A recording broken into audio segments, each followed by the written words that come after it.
In today's 1-minute Power BI video, we will learn how to make an area chart. Step 1. Select the 100% area chart icon from the visualization pane, drag the icon to the report canvas. Step 2. Select country, then drag and drop country to x-axis. Select revenue, then drag and drop revenue to y-axis. Select sales data, then drag and drop sales to secondary y-axis field. Step 3. Expand the visuals by clicking at the edge and then dragging it. Step 4. To add details to the data labels to the column chart, go to the Format Your Visual section, select Data Labels and turn the feature on.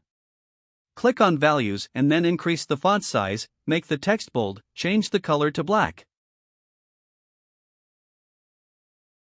Turn the background on, select the desired color, adjust the transparency by moving the slider or tying the desired percentage. Thank you. Please subscribe to the channel, The BI Nerd, and check out other 1-minute Power BI videos.